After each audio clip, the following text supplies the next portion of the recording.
So what does it feel like to take that seat in the Commons for the first time?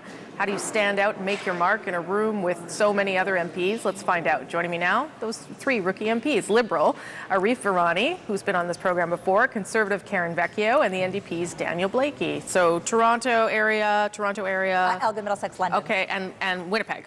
That's right. My hometown. Yep. Okay. So it was your first time, not your first time here, but your first time going through the doors like this, right? And finding your seat, I guess. What was that like, Arif?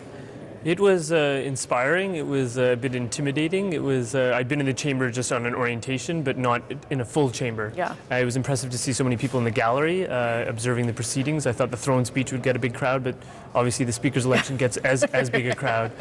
It was a bit, just navigating your way to those seats. Yeah. I happened to be sitting on the far side of the chamber because we spilled over to the far side. With a name like Virani, I thought that's probably going to be my fate. Alphabetical, yes. So instead of reaching across the aisle, I was reaching left to talk to Conservative colleagues, which I thought was a bit ironic, but it was good nonetheless. That is ironic. Okay, Karen, what was it like for you? It was absolutely a thrill. I walked in there, and what I saw was a lot of members of Parliament from all over the country in the middle of the floor chatting. Yeah. And it didn't matter what part they were from. Everybody was getting to know one another, and so it was very inspiring, and I really enjoyed it. And where was your seat? I'm directly behind Rana. Okay. Oh, yeah. Right. Yeah. That's nice. Yes. So good. How did you score that seat? No idea. Well, no, I'm one of the critics, so I do have a portfolio. Okay. So it just comes with that territory, I understand. That's great. Okay. How about you, Daniel Blakey?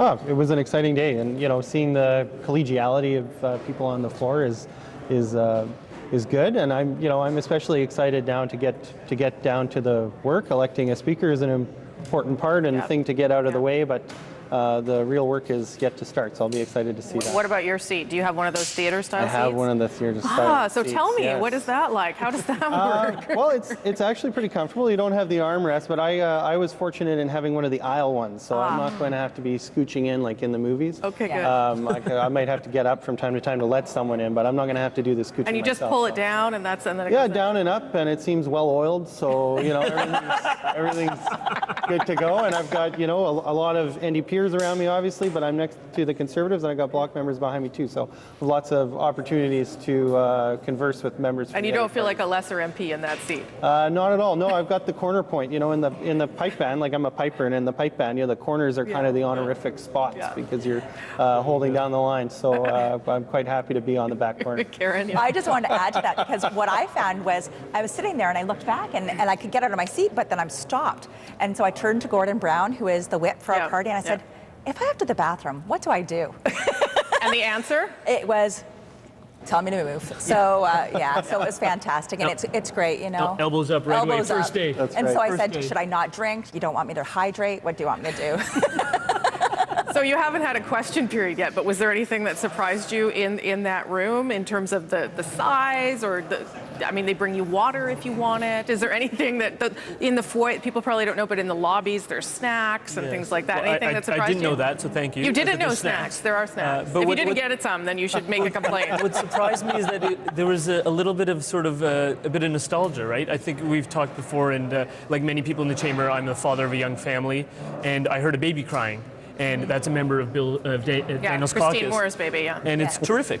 I just thought that's a great sort of representation of the fact that we've elected a very representative parliament. I obviously saw a lot of turbaned Sikhs. I saw a lot of people that looked like Toronto. It was amazing to see that, but it was great to hear a baby crying and thinking, that's not a baby in the gallery, that's a baby on the floor of the chamber. And that to me was a good sign of sort of where we've come, and we still have to do a lot more to accommodate sort of people with young families, but I hope we're going to get there soon. Karen, was there something that sort of took your breath away, or a moment where it overwhelmed you? Or I think what I really enjoyed was watching everybody when the speech from the thrones came, when the Speaker of the Throne was being selected, and just watching everybody. Everybody was praising that, and it does seem that there is a very goodwill in that room today.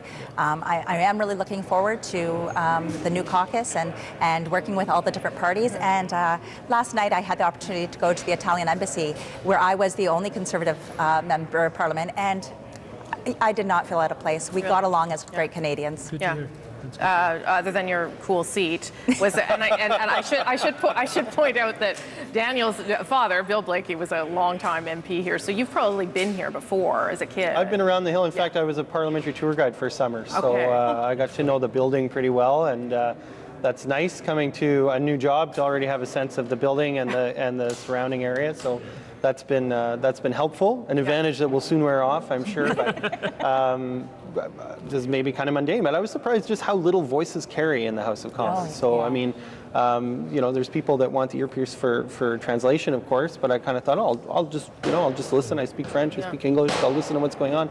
But in many cases, I found like without using that piece, I really just couldn't hear what was going on, even when it was relatively quiet. So that was the thing that struck me most. I think was just how difficult it is to hear your colleagues if you're not using the earpiece. And what was it like in those little lobby areas when people were just hanging out and having, I guess there were no snacks today, but there will be snacks or coffee. Did you not get snacks? We had snacks on our side. We had coffee, I think. But, I mean, just the usual stuff. It's a big caucus. There was a fight for a space on the coat rack. Right. There was just sort of figuring out which door to enter. But the lobby atmosphere is a bit more casual. There's a lot of us wondering which door to walk through and sort of how to find our seat, and we're trying to do so accordingly. But okay, so tomorrow, I mean, I'm sure you've had it explained how it's going to unfold, and you have to go down to the Senate, and not everybody can fit in there, obviously, when they go to the. Do you want to see that? Do you want to be up in front to get to experience the moment, or are you happy to hang back and watch it on TV screens? Well, I'm sort of keen to sort of see that happen. In fact, today, to be honest, Rosemary, there was people that have been here before who didn't actually walk. Today we had to walk over and be told you need a speaker. Go back and elect your speaker. But a lot of the veterans in that house just stayed put. But all of us newbies were like, let's go over. Like, this is kind of fun. So it's a beautiful part of the building. It's a beautiful environment. I've only ever watched it on TV, so I would love the chance to be on the floor of the Senate. So you'll be muscling in, is what you're telling me. Elbows up. Oh, no. Karen, you were a political aide to Joe Preston. Yes. Yeah, who was much loved, the Conservative MP up here, and had a hard time leaving, I know. Oh, definitely. Yeah. Did he give you any advice about how to approach this first day and this moment? Today, actually, it was really funny. He told me years ago on his first day in the House of Commons, his wife wrote to him, why did you think that shirt and that tie matched?